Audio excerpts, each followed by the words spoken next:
14 अप्रैल 1912 को टाइटैनिक जहाज अटलांटिक महासागर में डूब गया था। 18 जून 2023 को अमेरिकी कंपनी ओशन गेट की टाइटन नाम की पनडुब्बी से 5 लोग टाइटैनिक का मलबा देखने निकले। डुबकी लगाने के लगभग 2 घंटे बाद टाइटन का संपर्क टूट गया। संपर्क टूटने के 8 घंटे बाद यूएस कोस्ट गार्ड को अलर्ट किया गया। उसके बाद कोस्ट गार्ड ने सर्च ऑपरेशन शुरू किया। इन्हें ढूंढने में अमेरिका और कनाडा के अलावा कई अंतर्राष्ट्रीय एजेंसियां भी शामिल हैं। लेकिन सवाल यह है कि ये पनडुब्बी गई कहां और ऑक्सीजन खत्म होने के बाद वहां पर क्या हुआ होगा। इस कहानी की शुरुआत होती है साल 1912 15 अप्रैल की तारीख। जगह ब्रिटेन का साउथहैम्पटन शहर। टाइटैनिक नाम का एक जहाज न्यूयॉर्क के लिए रवाना हुआ था। अपनी पहली यात्रा में जहाज एक आइसबर्ग से टकरा गया। जहाज में सवार 2200 यात्रियों और क्रू मेंबर्स में से 1500 से ज्यादा की मौत हो गई। आपने ये शायद फिल्म में देखा भी होगा। समंदर की तलहटी पर जहाज का मलबा खोजने में लगभग 63 साल लग गए। 1985 में कनाडा के तट से लगभग 650 किलोमीटर दूर टाइटैनिक का मलबा ट्रेस किया गया।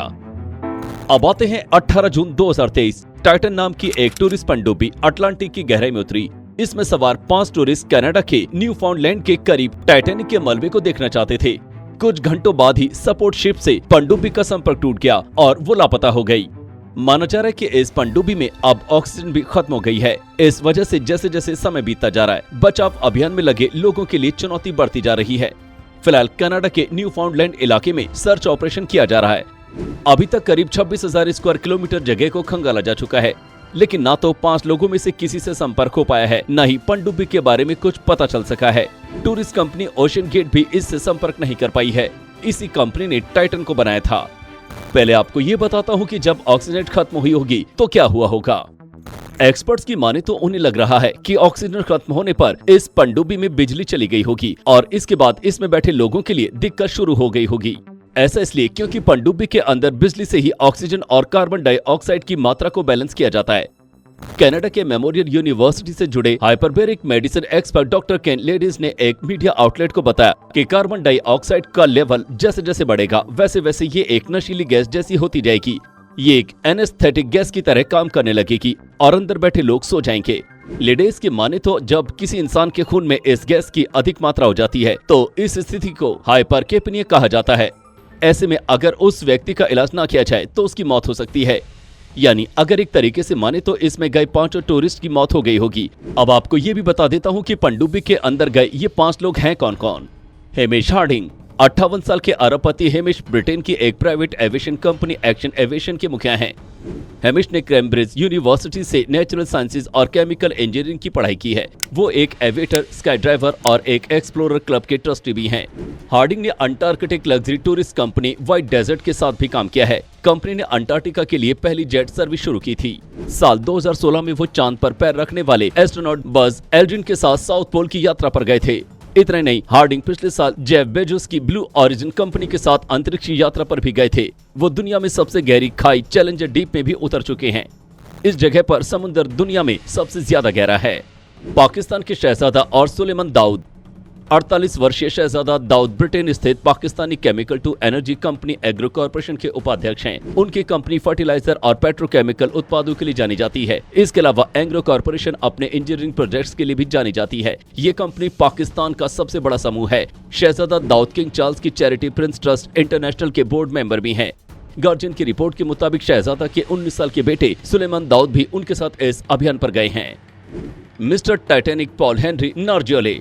मिस्टर टाइटैनिक नाम से जाने जाने वाले पॉल फ्रांस की नौसेना में कमांडर रहे हैं। वो टाइटैनिक के बारे में पिछले 35 साल से रिसर्च कर रहे हैं। इतना नहीं, पॉल पूर्व में टाइटैनिक पर गए अभियानों का हिस्सा रहे हैं। साल 1987 में टाइटैनिक के मलबे से कुछ चीजें लाई गई थी। पॉल इस टीम का हिस्सा थे। एक इंटरव्यू में उन्होंने बताया था कि टाइटैनिक का मलबा पूरी तरह अंधेरे में पड़ा हुआ है। पॉल के मुताबिक टाइटैनिक के आसपास कई समुद्री जीव जी रहे हैं। टाइटैनिक एक विशाल रेगिस्तान में हरित भूमि की तरह है। ओशन गेट के सीईओ स्टॉकटन रश टाइटैनिक के इस मिशन को अंजाम देने वाली कंपनी ओशन गेट के चीफ एग्जीक्यूटिव और फाउंडर हैं। ओशन गेट की वेबसाइट के मुताबिक रश कंपनी की फाइनेंशियल और इंजीनियरिंग स्ट्रेटेजी को देखते हैं। साल 1981 में United airlines jet training institute से 19 की उम्र में उन्होंने लाइसेंस लिया था। वो उस वक्त दुनिया के सबसे युवा जेट ट्रांसपोर्ट पायलट बने थे। स्टॉकटन रश के पास प्रिंसटन यूनिवर्सिटी से एयर स्पेस इंजीनियरिंग की डिग्री है। वहीं रश ने कैलिफोर्निया यूनिवर्सिटी के Berkeley house school of business से MBA की डिग्री हासिल की है। अब अगर बात करें इस सफर पर जाने के खर्चे की, तो न्यूयॉर्क टाइम्स की रिपोर्ट के मुताबिक टाइटैनिक के सफर पर जाने वाले इस पनडुब्बी का प्रति व्यक्ति खर्च 2 करोड़ 28 लाख रुपए से ज्यादा है। यात्रा न्यूफाउंडलैंड के सेंट जॉन से शुरू होती है। टाइटैनिक के मलबे तक पहुंचने और वापस आने में इसे कुल 8 घंटे का समय लगता है। ओशन गेट की वेबसाइट के मुताबिक कंपनी के पास कुल 3 पनडुब्बियां हैं, लेकिन इन तीनों में से सिर्फ टाइटैनिक के पास ही ऐसी क्षमता है कि वो टाइटैनिक के मलबे तक पहुंच पाए। इसका वजन 10,432 किलो है। कंपनी के मुताबिक पनडुब्बी 13,100 फीट की गहराई तक जा सकती है। अब आते हैं उस सवाल पर कि आखिर इन लोगों और इस पनडुब्बी को ढूंढने में इतनी दिक्कत क्यों आ रही है। दरअसल पनडुब्बी जहां गायब हुई है, वहां से खटखटाने की आवाज बहुत देर तक आई। इसके बाद सर्च ऑपरेशन को उसी एरिया में शिफ्ट कर दिया गया।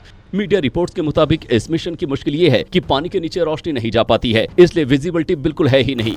अमेरिकी कोस्ट गार्ड के प्रवक्ता ने कहा है कि ये बचाव अभियान बेहद मुश्किल है।